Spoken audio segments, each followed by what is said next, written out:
প্রার্থীদের বাকযুদ্ধে উত্তপ্ত নির্বাচনী মাঠ, বিএনপির বিরুদ্ধে অপপ্রচারের অভিযোগ, নব্য ফ্যাসিবাদ ঠেকানোর ঘোষণা এনসিপির, ভোটের মাধ্যমে শৃঙ্খলার আশা জামায়াতের। আরেকটা দল যারা আগে আমাদের সঙ্গেই ছিল এখন ওরা বলতেছে আমরা নাকি দুর্নীতি করছি। তাহলে তুমি কি ধর্মপুত্র যুধিষ্ঠির ছিলা? তাহলে দুর্নীতির ভাগ তো তোমাকেও নিতে হবে। তারা বিএনপিকে কালিমালিপ্ত করার চেষ্টা করছে। প্রত্যক্ষ বাধা যদি আসে সেটা আমরা প্রতিহত করব। আমাদের জীবনের চাইতে আমাদের মায়েদের ইজ্জতের মূল্য আমাদের কাছে অনেক বেশি। আর যদি কেউ হাত বাড়ানোর চেষ্টা করে, ইনশাল্লাহ আমরা গালে হাত দিয়ে বসে থাকবো না। কাল উত্তরাঞ্চল সফরে যাচ্ছেন বিএনপি চেয়ারম্যান তারেক রহমান। রাজশাহী, নওগাঁ ও বগুড়ায় অংশ নেবেন জনসভায়। তারেক রহমানের ধানের শীষের দুর্গ পুরা মহানগরব্যাপী একটি জনসমুদ্রের রূপ লাভ করবে। দেখছিলেন প্রধান শিরোনাম। রাতের সময় সঙ্গে আছি আমি ইমদাদুল হক। বাংলাদেশের নির্বাচনে কোনো পক্ষ নেবে না যুক্তরাষ্ট্র, জয়ী দলের সঙ্গে কাজ করার ঘোষণা। পর্যবেক্ষক পাঠাচ্ছে না ওয়াশিংটন, সিসির সঙ্গে বৈঠকে মার্কিন রাষ্ট্রদূত। ভারতীয় কূটনীতিকদের পরিবারের সদস্যদের সরিয়ে নেয়ার কারণ জানে না সরকার, দেশের নিরাপত্তায় কোনো বিঘ্ন ঘটেনি বললেন পররাষ্ট্র উপদেষ্টা। জুলাই আন্দোলনকারীরা একদিন পৃথিবীকে নেতৃত্ব দেবে আশা প্রধান উপদেষ্টার। নতুন প্রজন্মকে বিশ্ব নাগরিক হওয়ার আহ্বান, পাসপোর্ট জালিয়াতি বন্ধের তাগিদ। চট্টগ্রামের রাউজানে গভীর নলকূপের গর্তে পড়া শিশুটি 4 ঘন্টা পর উদ্ধার, নেওয়া হয়েছে উপজেলা স্বাস্থ্য কমপ্লেক্সে, চলছে পরীক্ষা নিরীক্ষা। এবং ব্যাংক বাঁচাতে ও বিদেশি দেনা পরিশোধে ছাপাতে হয়েছে হাজার হাজার কোটি টাকা। মূল্যস্ফীতি কমতে থাকায় 10% নীতি সুদ হার বহাল, প্রয়োজন দেখছেন না পরিকল্পনা উপদেষ্টা।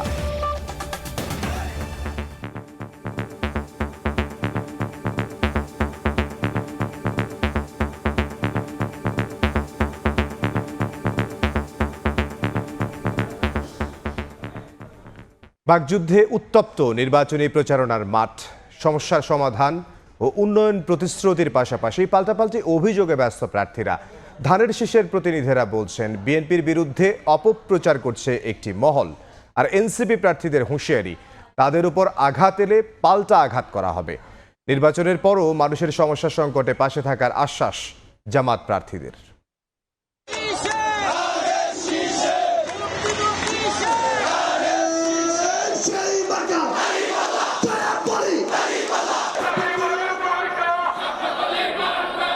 দরজায় কড়া নাড়ছে জাতীয় নির্বাচন, মুহুর্মুহু স্লোগানে ভোটের উত্তাপ ছড়িয়ে পড়ছে নগরীতে। ঢাকা ৮ আসনের ভোটারদের মন জয়ে অলি গলি চষে বেড়াচ্ছেন ধানের শীষের প্রার্থী মির্জা আব্বাস। মতিঝিলে গণজমায়েতে প্রতিপক্ষের সঙ্গে বিতর্কে যেতে চান না জানিয়ে তিনি বলেন, বিএনপিকে কালিমালিপ্ত করতে অপপ্রচার চালাচ্ছে একটি মহল। একই আসনে 11 দলীয় ঐক্যের প্রার্থী এনসিপি নেতা নাসিরউদ্দিন পাটোয়ারি গণসংযোগ করেন কমলাপুর রেল স্টেশনে। বলেন, পরিবর্তন আনার বদলে আগের ব্যবস্থার নব্য পাহারাদার হতে চায় অনেকে। তারা বিএনপিকে কালিমালিপ্ত করার চেষ্টা করছে। বিএনপি কোনো প্রতিপক্ষের সঙ্গে ঝগড়া ফেসাদ করতে চায় না। সিস্টেম পরিবর্তন না করে নব্য পাহারাদার শাস্তি চায়, সেই বৈষম্যের পাহারাদার শাস্তি চায়। আমাদের তো তাদের বিরুদ্ধে কথা বলতে হবে। ঢাকা 16 আসনে জনসংযোগকালে বিএনপির প্রার্থী অভিযোগ তুলে বলেন, একটি দল নিরপেক্ষ নির্বাচনের পরিবেশ নষ্টের পায়তারা করছে। এর বিপরীতে জামায়াতের প্রার্থী তার বিরুদ্ধে আনা অভিযোগ অস্বীকার করেন। বাংলাদেশ জামায়াতে ইসলামী ভোটারের কাছ থেকে টাকা দিয়ে ভোট কিনবে, এটা একটা পাগল বিশ্বাস করবে না। জামাতের যিনি প্রার্থী রয়েছেন, এনআইডি কার্ড নাম্বার নিয়ে তারা ভোটে কারচুপি করার একটি পরিকল্পনা করছে। এছাড়াও ভোটারদের দাঁড়ে দাঁড়ে ঘুরে সমস্যার কথা শুনে সেই অনুযায়ী কাজ করার প্রতিশ্রুতি দেন ঢাকা 6 আসনের বিএনপি প্রার্থী। জলাবদ্ধতা, যানজট, পরিবেশ দূষণ, বর্জ্য ব্যবস্থা ইত্যাদি এগুলোর বিষয়ে আমরা প্রতিশ্রুতি দিয়ে যাচ্ছি। এদিকে ঢাকা ক্যান্টনমেন্ট এলাকায় ঢাকা 17 সংসদীয় আসনের প্রার্থী বিএনপি চেয়ারম্যানের নির্বাচনী প্রচারণায় অংশ নিয়ে দলটির নেতা আব্দুস সালাম বলেন, দেশকে গড়ে তুলতে হলে বিএনপি ও তারেক রহমান ছাড়া বিকল্প নেই। এই দেশটাকে গড়ে তুলতে হলে বিএনপি আর তারেক রহমান ছাড়া কোনো বিকল্প নাই। ঢাকা 11 আসনে ভোটারদের সঙ্গে মতবিনিময় ও জনসংযোগে 11 দলীয় ঐক্যের প্রার্থী এনসিপির শীর্ষ নেতা নাহিদ ইসলাম বলেন, হামলা হলে আর বসে থাকবেন না তারা। প্রত্যক্ষ বাধা আসে নাই, কিন্তু পরোক্ষ বাধা আসলে আসতেছে, এবং প্রত্যক্ষ বাধা যদি আসে সেটা আমরা প্রতিহত করব। ঢাকা 9 আসনে প্রচারে ব্যস্ত সময় পার করেন স্বতন্ত্র প্রার্থী তাসনিম জারা। মানুষ আসছে, একদমই আপন করে নিচ্ছে এই প্রচারণায়। মাইমুনা হায়দার চৌধুরী, সময় সংবাদ, ঢাকা। এদিকে ঢাকার বাইরেও জমজমাট নির্বাচনী প্রচারণা। নির্বাচনে জয়ী হলে কাউকে দুর্নীতি করতে না দেওয়ার অঙ্গীকার বিএনপি প্রার্থীদের। নির্বাচন ঘিরে সহিংসতা থামানোর তাগিদ জামাত প্রার্থীদের।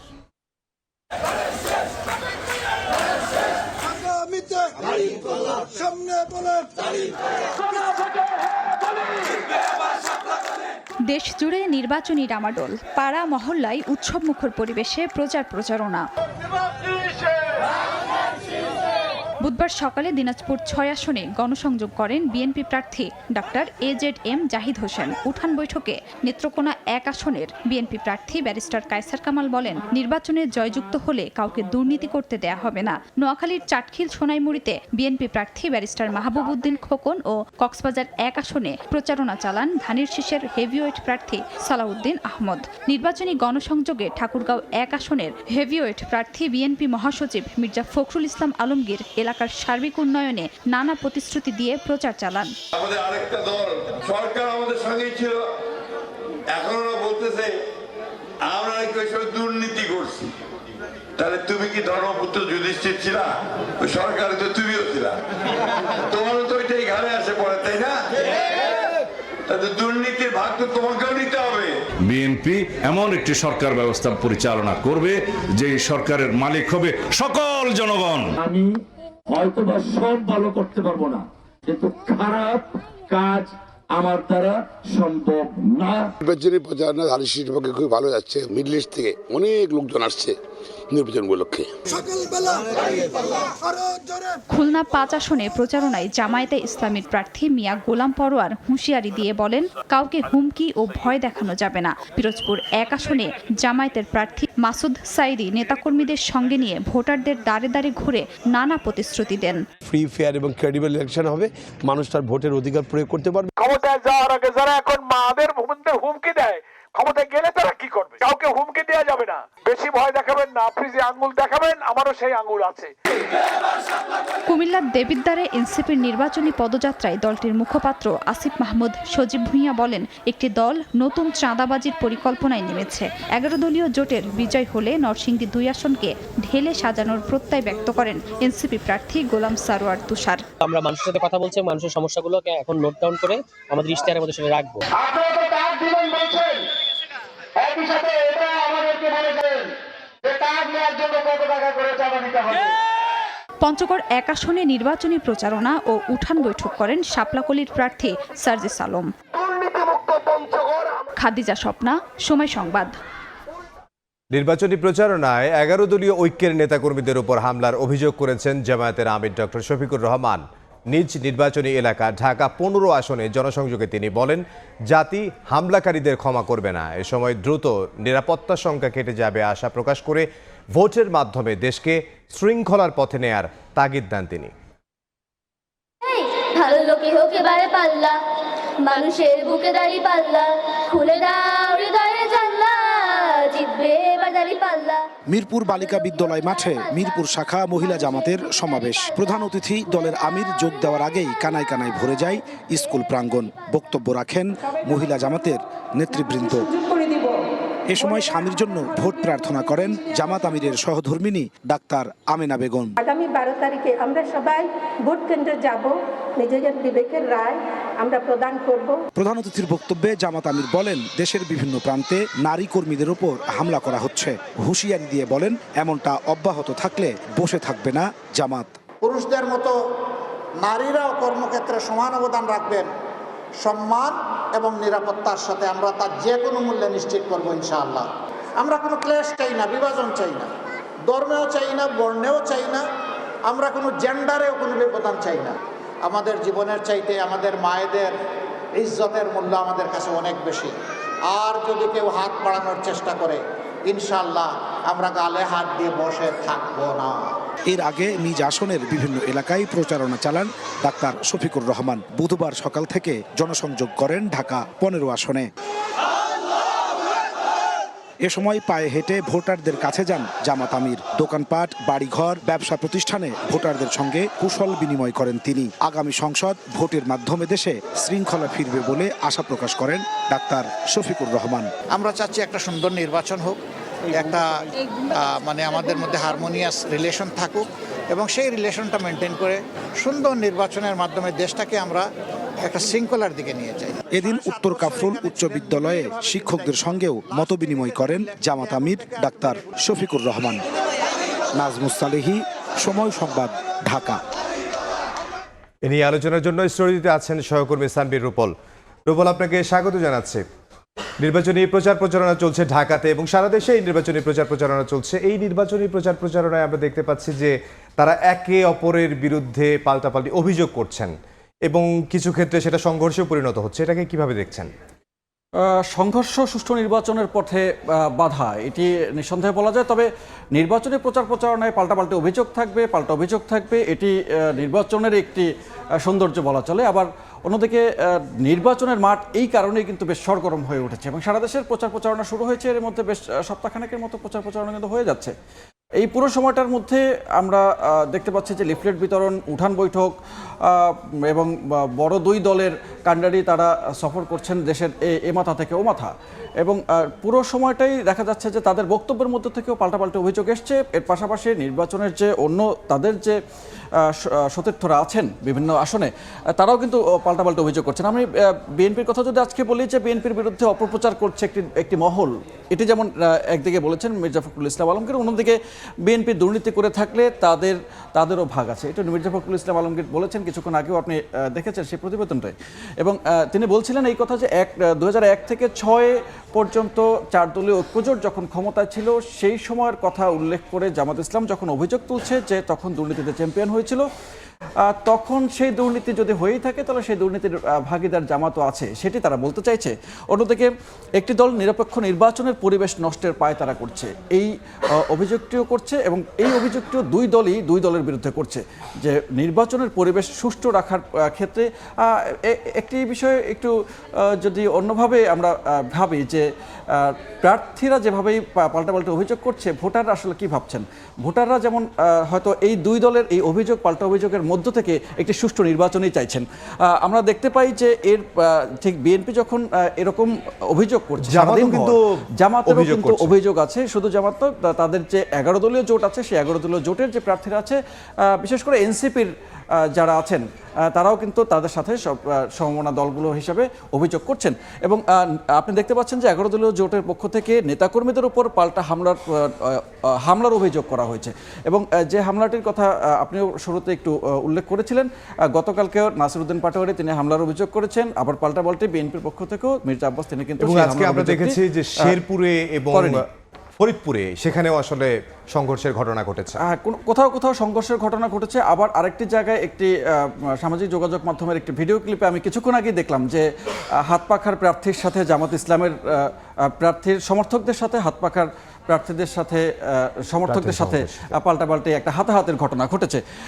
আবার একটি বিষয়ে যে হামলা হলে পাল্টা আঘাতের হুঁশিয়ারি এনসিপির নেতা নাহিদ ইসলাম তিনি বলেছেন। অন্যদিকে তাদের আরেকজন নেতা একটি দল নতুন চাঁদাবাজির পরিকল্পনায় নেমেছে, এই জিনিসটি বলেছেন যে আসিফ মাহমুদ সজীব ভুঁইয়া।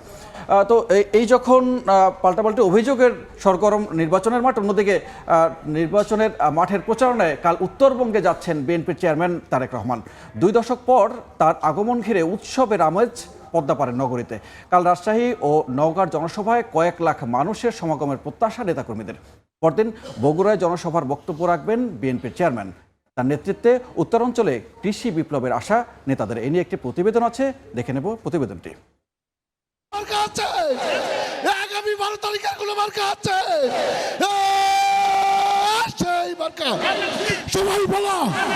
ত্রয়োদশ জাতীয় সংসদ নির্বাচন সামনে রেখে একের পর এক জেলা চষে বেড়াচ্ছেন বিএনপি চেয়ারম্যান তারেক রহমান। নির্বাচনী প্রচারণার ধারাবাহিকতায় বৃহস্পতিবার উত্তরাঞ্চলে যাচ্ছেন তিনি।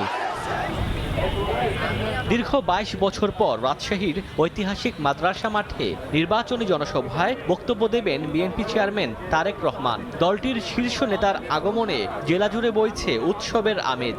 জনসভায় রাজশাহী, চাঁপাইনবাবগঞ্জ ও নাটোরের ১৩টি আসনের দলীয় প্রার্থীদের পরিচয় করিয়ে দেওয়ার পাশাপাশি তাদের হাতে ধানের শীষ প্রতীক তুলে দেবেন তারেক রহমান। শহীদ জিয়ার যা দ্বারা বাংলাদেশের সবচেয়ে বৈদেশিক অর্থ আসে, ঠিক তেমনিভাবে ইনশাল্লাহ আগামী দিনে আমাদের নেতাও সেই একই পরিকল্পনা করেছেন। এদিকে দলের শীর্ষ নেতার আগমন ঘিরে নওগাঁ জুড়ে বিএনপি ও অঙ্গ সংগঠনের নেতাকর্মীদের মাঝে উৎসবমুখর পরিবেশ সৃষ্টি হয়েছে। এদিনের সমাবেশে নওগাঁ ও জয়পুরহাট বিএনপি এবং অঙ্গ সহযোগী সংগঠনের নেতাকর্মীরা অংশ নেবেন। নওগাঁয় আমরা তারেক রহমানকে আমাদের চোখে দেখব, এইটা আমাদের কাছে ঈদের থেকেও অনেক বেশি আনন্দের। 2 দশক পর ঘরের ছেলে ঘরে ফিরবেন, তাই তো নিজ পৈতৃক নিবাস বগুড়ায়ও উৎসব মুখর পরিবেশ। শহরের আলতাফুন্নেসা খেলার মাঠে দলীয় জনসভায় অংশ নেবেন বিএনপির চেয়ারম্যান তারেক রহমান। শুক্রবার নিজ নির্বাচনী এলাকা বগুড়া 7 আসনে গণসংযোগ করবেন তিনি। সফর করবেন বাবার জন্মভিটা গাবতলীর বাগবাড়িতেও। তার জন্মভূমি, তার স্মৃতি বিজড়িত বগুড়ায় আসছেন। বগুড়ার মানুষ অপেক্ষা করছেন যে কখন তাদের প্রিয় সন্তান বগুড়া আসবেন। তারেক রহমানের নেতৃত্বে মানবিক বাংলাদেশ গড়ার আশা বিএনপি নেতাদের। ওমর ফারুক, সময় সংবাদ। আমরা দেখছিলাম প্রতিবেদনটি। এমদাদ। জি রূপল, আমরাও দেখছিলাম। আসলে উত্তরবঙ্গে যাচ্ছেন 2 দশক পর, আসলে তিনি সেখানে যাচ্ছেন, বগুড়াতে তিনি যাবেন এবং উত্তরবঙ্গের কৃষকদের আশা এবং তাদের যারা নেতাকর্মী আছে বিএনপির, তাদের আশা যে একটা কৃষি বিপ্লবের আশা তারা করছেন।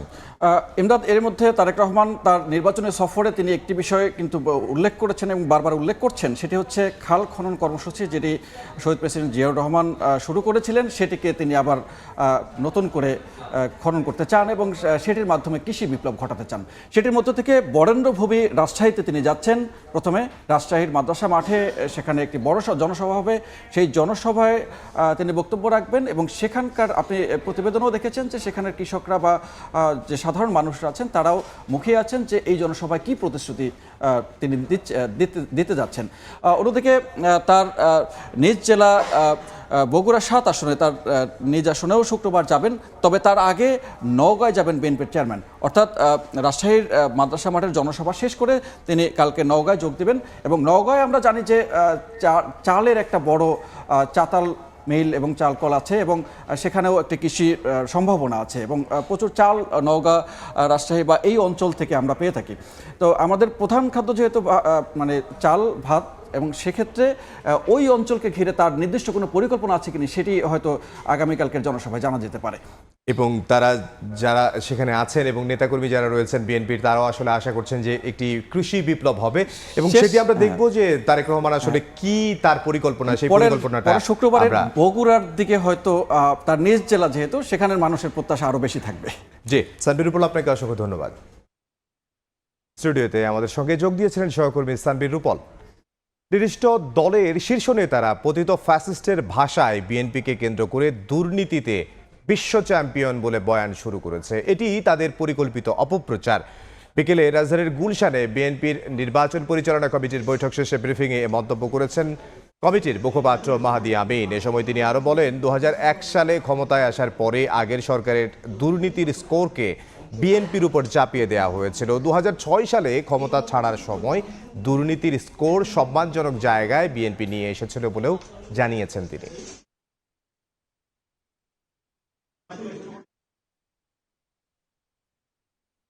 2001 থেকে 2006 সাল পর্যন্ত উক্ত দলটি নিজেই সরকারের অংশ ছিল। এখানে তাদের 2 মন্ত্রী ও বেশ কয়েকজন সংসদ সদস্যও ছিলেন। সরকারে থাকা অবস্থায় তখন এই বিষয়ে তাদের কোনো মন্তব্য শোনা যায়নি, কিন্তু বর্তমানে তারা নির্বাচনী মাঠে এসে ফ্যাসিবাদী প্রোপাগান্ডার সেই ধারাবাহিকতাকে ধরে রেখেছেন। আমরা এই ভূমিকাকে রাজনৈতিক বিচারিতা হিসেবে দেখছি। বাংলাদেশের নির্বাচনে কোনো পক্ষ নেবে না যুক্তরাষ্ট্র। ভোটের ফলাফল নির্ধারণ করবে জনগণ, যারাই জয়ী হবে তাদের সঙ্গেই কাজ করবে যুক্তরাষ্ট্র। আগারগাঁওয়ে নির্বাচন কমিশনের সিইসির সঙ্গে বৈঠক শেষে কথা বলেন মার্কিন রাষ্ট্রদূত। বুধবার দুপুরে আগারগাঁ নির্বাচন কমিশন ভবনে আসেন বাংলাদেশে নবনিযুক্ত মার্কিন রাষ্ট্রদূত ব্রেন্ট টি ক্রিস্টেনসেন। বৈঠকে বসেন প্রধান নির্বাচন কমিশনার এএমএম নাসির উদ্দিনের সঙ্গে। দ্বিপক্ষীয় এই বৈঠকে সমসাময়িক রাজনৈতিক প্রেক্ষাপট এবং দেশের আগামী নির্বাচন নিয়ে আলোচনা হয়। সিইসির সঙ্গে বৈঠক শেষে বাংলাদেশের নির্বাচন নিয়ে যুক্তরাষ্ট্রের অবস্থান তুলে ধরেন মার্কিন রাষ্ট্রদূত। বলেন, বাংলাদেশের নির্বাচনের কোনো পক্ষ নেবে না যুক্তরাষ্ট্র। ভোটের ফলাফলে যারাই জয়ী হবে তাদের সঙ্গেই কাজ করবে। সামনের নির্বাচন নিয়ে আমার দেশ খুবই আগ্রহী। যুক্তরাষ্ট্র কারো পক্ষ নিচ্ছে না, তারা জনগণের পক্ষে। যে কোনো নির্বাচিত সরকারের সাথে আমরা কাজ করব।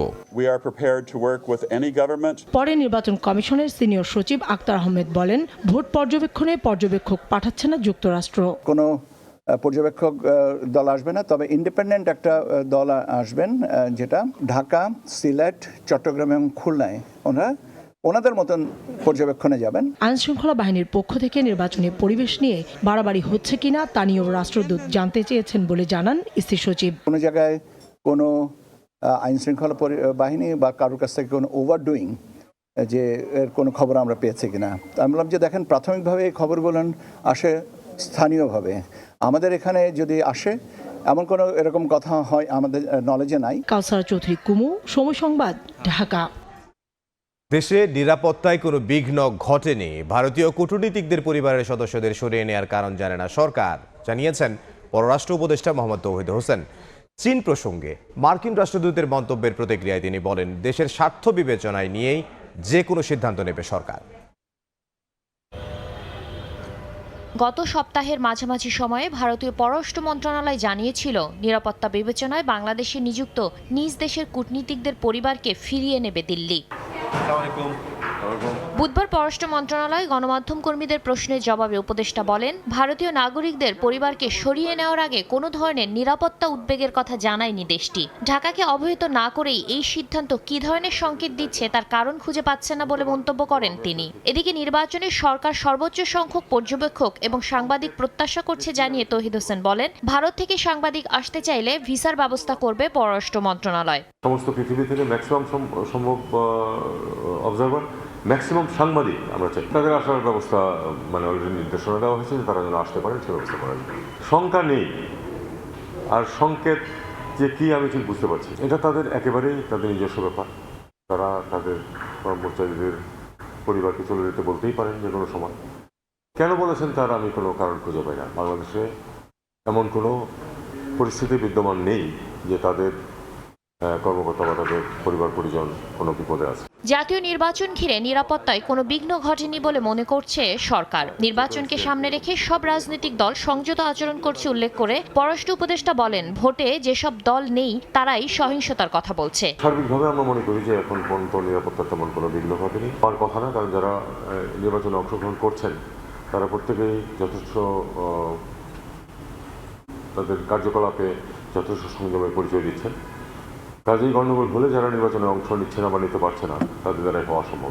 চীন নিয়ে ঢাকায় নিযুক্ত মার্কিন রাষ্ট্রদূতের মন্তব্যের প্রতিক্রিয়ায় পররাষ্ট্র উপদেষ্টা বলেন, দেশের স্বার্থ অনুযায়ী সিদ্ধান্ত নেবে সরকার। এছাড়া চীনের সহায়তায় সামরিক ড্রোন কারখানা স্থাপন চুক্তির বিষয়ে তিনি বলেন, দেশের স্বার্থে যে কোনো দেশের সহায়তা নিতে পারে ঢাকা। আর সংকেত যে কি আমি শাতিলা শারমিন, সময় সংবাদ, ঢাকা। রাতের সময় আরো থাকছে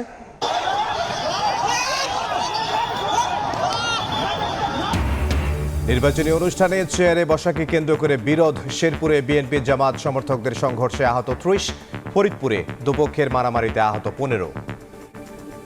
চট্টগ্রামে গভীর নলকূপের গর্তে পড়ে যাওয়া শিশুকে উদ্ধারের পর মৃত ঘোষণা করেছেন চিকিৎসক। এই মুহূর্তে রাউজান উপজেলা স্বাস্থ্য কমপ্লেক্সে আছেন সহকর্মী পার্থপ্রতিম বিশ্বাস। সরাসরি যাব তার কাছে। পার্থ, নলকূপের গর্তে পড়ে যাওয়া শিশু মিসবাকে 4 ঘন্টা পর ফায়ার সার্ভিস উদ্ধার করতে পারলো। আসলে রাউজান উপজেলা স্বাস্থ্য কমপ্লেক্সে আনার পর কর্তব্যরত চিকিৎসক কিন্তু শিশুটিকে মৃত ঘোষণা করেন এবং এরপর আমরা দেখেছি এখানে হৃদয় বিদারক দৃশ্যের অবতারণা হয়। এলাকাবাসী যারা রয়েছেন তাদের মধ্যে শোকের ছায়া নেমে আসে। এর একটি কারণ হচ্ছে বিকেলে যখন আমরা শুনতে পেয়েছি যে শিশুটি গর্তে পড়েছে, আমরা এরপর এখানে আসার পর তার পিতার সাথে কথা বলেছিলাম। তিনি আমাদেরকে জানিয়েছেন তার শিশুটি খেলছিল বাড়ির আঙ্গিনায় বোনের সাথে।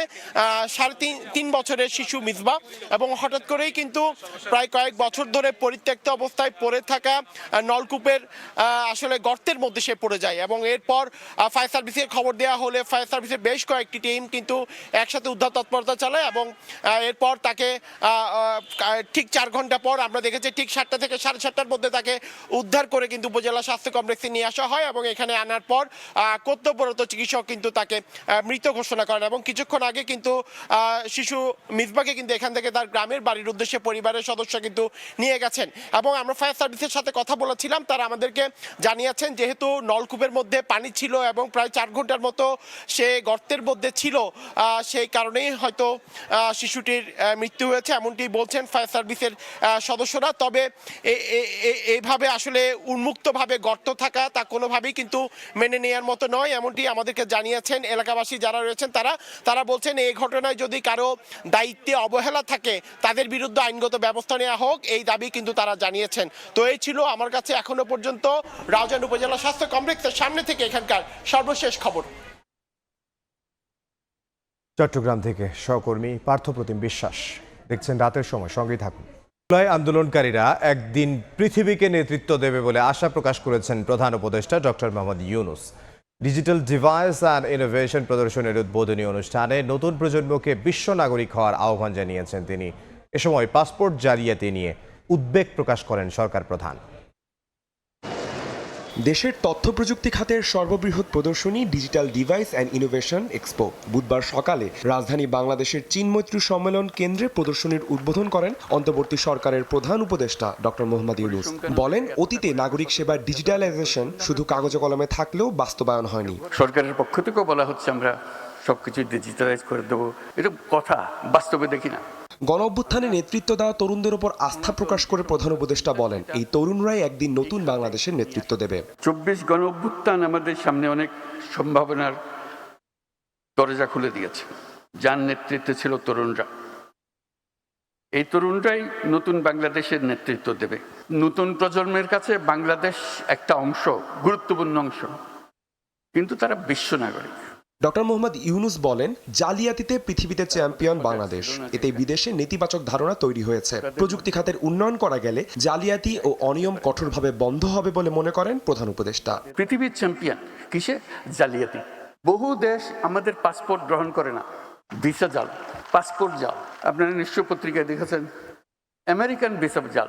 এটা একটা জালিয়াতির কারখানা বানাইছে আমরা। দেশ জালিয়াতির কারখানা হবে না, হবে না, হবে না, এটাকে আমরা করতে চাই না। Digital device and innovation expo 2026 চলবে 31 জানুয়ারি পর্যন্ত। আদনান তুর্য, সময় সংবাদ, ঢাকা। রাতের সময় আরও থাকছে, ভারতের দাদাগিরির বিরুদ্ধে বাংলাদেশের মতো অন্য দেশগুলোরও প্রতিবাদ জানানো উচিত মন্তব্য আশরাফুলের। বললেন, দেশে ফিরে 2027 বিশ্বকাপ খেলা সম্ভব সাকিবের। শেরপুরে নির্বাচনী ইশতেহার পাঠ অনুষ্ঠানের মঞ্চে সামনের সারির চেয়ারে বসাকে কেন্দ্র করে সংঘর্ষে জড়িয়েছে বিএনপি জামাত। দুপুরে শেরপুরের ঝিনাইগাতির মিনি স্টেডিয়ামে নির্বাচনী অনুষ্ঠানের মঞ্চে সামনের সারিতে বসাকে কেন্দ্র করে বাকবিতণ্ডায় জড়ায় বিএনপি ও জামাতের নেতাকর্মীরা। ধাওয়া পাল্টা ধাওয়ার এক পর্যায়ে সংঘর্ষে জড়ায় দুপক্ষ। এতে আহত হন দুপক্ষের অন্তত 7 জন। অন্যদিকে দুপুরে ফরিদপুরের ভাঙ্গায় নির্বাচনী জনসভায় দীর্ঘ বক্তব্য দেয়াকে কেন্দ্র করে বিএনপির দুপক্ষের সংঘর্ষে আহত হন 15 জন।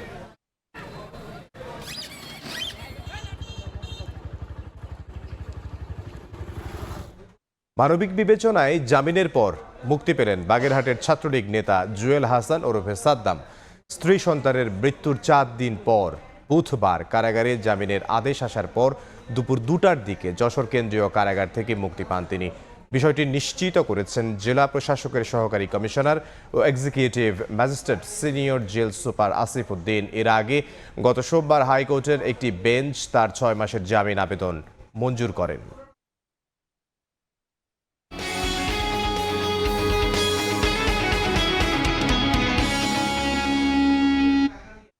বিগত সরকার অর্থনীতিকে রেখে গেছে শূন্যের ওপর। ফলে ব্যাংক বাঁচাতে, শিক্ষা স্বাস্থ্যের বাজেট পূরণে বিদেশি দেনা পরিশোধে ছাপাতে হয়েছে হাজার হাজার কোটি টাকা। মূল্যস্ফীতি কমে আসার ধীর গতি, বেসরকারি খাতে কমেছে উৎপাদন। এমন অবস্থায় 10% নীতি সুদের হারে থাকা অপ্রয়োজনীয় বলে মনে করেন পরিকল্পনা উপদেষ্টা ওয়াহিদুদ্দিন মাহমুদ। জুলাই অভ্যুত্থানের পর 1.5 বছরে অনুৎপাদিত বন্ধ কারখানায় মাসের পর মাস মজুরি গুনতে হয়েছে। বিগত সরকারের $5 বিলিয়ন জ্বালানি বকেয়া পরিশোধ ও ধস পড়া ব্যাংক খাতের মূলধন ঘাটতি পূরণে হাজার হাজার কোটি টাকা ছাপাতে হয়েছে সরকারকে। তার বিপরীতে সরকারের কর থেকে যৎসামান্য আয়ের পুরোটাই খরচ হয়েছে পরিচালনা খাতে। শিক্ষা, স্বাস্থ্যের মতো গুরুত্বপূর্ণ খাত চালাতে হচ্ছে দেশে বিদেশে ঋণের উপর নির্ভর করে। ইকোনমিক রিপোর্টার্স ফোরামের আয়োজিত অনুষ্ঠানে নির্বাচনের আগে অন্তর্বর্তীকালীন সরকারের অর্থনৈতিক অবস্থা জানালেন পরিকল্পনা উপদেষ্টা। ব্যাংকগুলোতে ধস নামতই, বৈদেশিক লেনদেনের ক্ষেত্রে রিজার্ভ আরও কমে গিয়ে এটা দেউলিয়াতে চলে আসতো। কাজেই একসময় এক ধরনের অভ্যুত্থান বা সরকার পরিবর্তন হওয়া অবশ্যম্ভাবী ছিল, এবং অবশ্যম্ভাবী ছিল বলেই যারা তখনকার সুবিধাভোগী তারা সেটা বুঝতে পেরে এটাকে আরও ভঙ্গুর করে গেছেন। এদিকে শিল্প বিনিয়োগ বিমুখ, উৎপাদন নিম্নমুখী। 1.5 বছরে মূল্যস্ফীতি কমলেও ধীর গতি, ফলে 10% নীতি সুদের হারে অটল থাকার পক্ষে নন পরিকল্পনা উপদেষ্টা। 6% মাত্র বেসরকারি খাতে ঋণ প্রবাহ। কাজেই সুদ বাড়িয়ে আমাদের যে মনিটারিস্ট পলিসি, সুদ বাড়িয়ে রাখলে ঋণ প্রবাহ কমিয়ে মূল্যস্ফীতি কমিয়ে রাখা যাবে, এটার অত প্রয়োজন এখন আর নেই। পরিকল্পনা উপদেষ্টা বলেন, জ্বালানির কারণে শিল্পের উৎপাদন ক্ষমতা পুরোপুরি ব্যবহার করা যাচ্ছে না। সেলিয়া সুলতানা, সময় সংবাদ, ঢাকা। নির্বাচন নিয়ে আওয়ামী লীগ অপপ্রচার চালাচ্ছে অভিযোগ করে তথ্য ও সম্প্রচার উপদেষ্টা সৈয়দা রিজওয়ানা হাসান বলেছেন, আওয়ামী লীগ ভোটের পরিবেশ নষ্ট করার চেষ্টা করলে শক্ত হাতে প্রতিহত করা হবে। দুপুরে সচিবালয়ে কথা বলেন তিনি। এদিকে বিদ্যমান সংবিধানের আলোকে চলতে চাইলে দেশ ভুলের পুনরাবৃত্তি করতে পারে বলে মন্তব্য করেছেন প্রধান উপদেষ্টার বিশেষ সহকারী আলী রিয়াজ। জাতীয় নির্বাচন ও গণভোট সামনে রেখে প্রচারণায় সরগরম সারা দেশ। রাজনৈতিক দলগুলোর মধ্যে বাড়ছে বাকবিতণ্ডা, অভিযোগ পাল্টা অভিযোগ, কোথাও ঘটছে সহিংসতাও। নির্বাচন ঘনিয়ে আসায় দলগুলোর মধ্যে নানা প্রতিযোগিতা, কৌশল আর উত্তেজনাকে স্বাভাবিকভাবে নিচ্ছে সরকার। তবে দেশে আইন শৃঙ্খলা পরিস্থিতির অবনতির খবর নেই জানিয়ে দুপুরে সচিবালয়ে তথ্য ও সম্প্রচার উপদেষ্টা সাংবাদিকদের বলেন, রাজনৈতিক দলগুলো সীমা লঙ্ঘন করলে কঠোর ব্যবস্থা নেওয়া হবে। নির্বাচনের পরিবেশ তো উত্তেজনাপূর্ণই হবে। একদল আরেক দলকে হারাবার চেষ্টা করবে, একদল জিতবার চেষ্টা করবে। কোনো জায়গায় হয়তো ভব্যতা সভ্যতার সীমাটা রাখা হচ্ছে না, সেই জন্য সকল দলকেই দায়িত্বশীল আচরণ করতে হবে। নির্বাচন নিয়ে আওয়ামী লীগ অপপ্রচার চালাচ্ছে অভিযোগ করে রিজওয়ানা বলেন, ভোটের পরিবেশ নষ্ট করার চেষ্টা হলে সরকার প্রতিহত করবে। ভোটের পরিবেশ নষ্ট করার যে আওয়ামী লীগ চেষ্টা করেনি তা তো ঠিক কথা না। ভোটের পরিবেশ নষ্ট করার জন্য যদি পতিত স্বৈরাচারের কোনো শক্তি কোনো রকম চেষ্টা করে, সেটা প্রতিহত করার জন্য সরকার প্রস্তুত আছে। প্রয়োজনে প্রস্তুতি আমরা বাড়াবো। এদিন সকালে গুলশানে এক গোলটেবিল বৈঠকে প্রধান উপদেষ্টার বিশেষ সহকারী আলী রিয়াজ বলেন, আগামী নির্বাচনের সাফল্যের উপরই দেশের গণতন্ত্র নির্ভর করছে। বিদ্যমান সংবিধানের আলোকে চলতে চাইলে দেশ আবারও ভুলের পুনরাবৃত্তি করতে পারে বলে মন্তব্য তার। অতীতে আমরা যেটা দেখেছি সেটা হচ্ছে গণতান্ত্রিক রূপান্তরের যে সমস্ত চ্যালেঞ্জ থাকে, সেই চ্যালেঞ্জগুলোকে আসলে যথাযথভাবে মোকাবেলা করা হয়নি। সেটা বাস্তবায়িত না হলে আমরা আরেক দফা এমন এক বৃত্তচক্রের মধ্যে পড়ব, যে বৃত্তচক্র আসলে বাংলাদেশে গণতান্ত্রিক রূপান্তরের জন্য সহায়ক হবে না। এদিকে বিকেলে আরেক অনুষ্ঠানে আলী রিয়াজ বলেন, নির্বাচনে বিশৃঙ্খলার শঙ্কা নেই, তবে অনেক অবৈধ অস্ত্র উদ্ধার না হওয়াকে শান্তিপূর্ণ নির্বাচনের জন্য হুমকি বলে উল্লেখ করেন তিনি। বড় রকমের শঙ্কা নেই, কিন্তু তা সত্ত্বেও যেহেতু অনেক অবৈধ অস্ত্র আছে, সেগুলো উদ্ধার করা যায়নি, এটা একটা হুমকি হিসেবে উপস্থিত আছে। এ সময় বাংলাদেশ ইস্যুতে ভারতের পররাষ্ট্রনীতি দুঃখজনক বলেও মন্তব্য করেন আলী রিয়াজ। ভারতের পক্ষ থেকে যে ভূমিকা নেওয়া হয়েছে এটা নিঃসন্দেহে অত্যন্ত দুঃখজনক। ফরহাদুর রহমান, সময় সংবাদ, ঢাকা। বাংলাদেশের সাবেক প্রধানমন্ত্রী বেগম খালেদা জিয়ার মৃত্যুতে শোক প্রস্তাবের মাধ্যমে শ্রদ্ধা জানানো হয় ভারতের রাজ্যসভায়। স্থানীয় সময় বুধবার দেশটির পার্লামেন্টে বেগম খালেদা জিয়াকে স্মরণ করে বলা হয়, বাংলাদেশের উন্নয়ন এবং ভারত বাংলাদেশ দ্বিপাক্ষিক সম্পর্ক জোরদারে তার অবদান স্মরণীয়। পাশাপাশি রাজ্যসভার আরও 2 সাবেক ও প্রয়াত সদস্য এল গণেশ ও সুরেশ কলমাদির প্রয়াণেও শোক প্রস্তাব গৃহীত হয়। এরপর তাঁদের স্মৃতির প্রতি শ্রদ্ধা জানাতে গোটা সভা 1 মিনিট নীরবতা পালন করা হয়। দেখছেন রাতের সময়। ভারত চায়নি বাংলাদেশ বিশ্বকাপ খেলুক, যার জন্য আইসিসি এমন আচরণ করেছে। এশিয়ার দেশগুলোর মাঝে এমন সম্পর্ক চলতে থাকলে ভবিষ্যতে এশিয়া কাপই হবে না, এমন মন্তব্য করেছেন জাতীয় দলের ব্যাটিং কোচ মোহাম্মদ আশরাফুল। ভারতের দাদাগিরির বিরুদ্ধে বাংলাদেশ যেভাবে প্রতিবাদ করেছে, অন্য দেশগুলোরও এগিয়ে আসা উচিত বলে মন্তব্য করেন তিনি। সাকিব দেশে ফিরলে 2027 ওয়ানডে বিশ্বকাপ খেলা সম্ভব বলেও মত আশরাফুলের। ইন্ডিয়াই আসলে চায়নি যে আমরা ওয়ার্ল্ড কাপটা খেলি, আমার কাছে মনে হচ্ছে, কারণ আইপিএল কিন্তু ওয়ার্ল্ড কাপের পরে। তো মোস্তাফিজের যে ইস্যুটা, এটা কিন্তু ইজিলি ওয়ার্ল্ড কাপের পরে 2 ক্রিকেট বোর্ডের সাথে বসে সুন্দর মতন করতে পারতো। তারা এমন এক সময় করেছেন, এটা যে কোনো দেশই আসলে এটা রিয়্যাক্ট এরকমই হবে। আবার চাচ্ছেন বাংলাদেশ টিম সেখানে ওয়ার্ল্ড কাপ খেলতে যাবে। টোটালি আমার কাছে মনে হয় যে ইন্ডিয়ান গভর্নমেন্ট বা ক্রিকেট বোর্ডই আসলে এই গেমটা খেলেছেন। বাংলাদেশ এবার যেই কাজটা করেছেন, এইভাবে যদি সবাই তার জায়গা থেকে এইভাবে প্রতিবাদ করে, ডেফিনেটলি একদিন তো বের হওয়া সম্ভব হবে। এ পর্যায়ে শীর্ষ সংবাদগুলো জানিয়ে দিচ্ছি আরও একবার। প্রার্থীদের বাকযুদ্ধে উত্তপ্ত নির্বাচনী মাঠ, বিএনপির বিরুদ্ধে অপপ্রচারের অভিযোগ। নব্য ফ্যাসিবাদ ঠেকানোর ঘোষণা এনসিপির, ভোটের মাধ্যমে শৃঙ্খলার আশা জামায়াতের। কাল উত্তরাঞ্চল সফরে যাচ্ছেন বিএনপি চেয়ারম্যান। রাজশাহী, নওগাঁ ও বগুড়ায় অংশ নেবেন জনসভায়। তারেক রহমানের নেতৃত্বে কৃষি বিপ্লবের আশা নেতাদের। এবং বাংলাদেশের নির্বাচনে কোনো পক্ষ নেবে না যুক্তরাষ্ট্র, জয়ী দলের সঙ্গে কাজ করার ঘোষণা। পর্যবেক্ষক পাঠাচ্ছে না ওয়াশিংটন, সিইসির সঙ্গে বৈঠকে মার্কিন রাষ্ট্রদূত।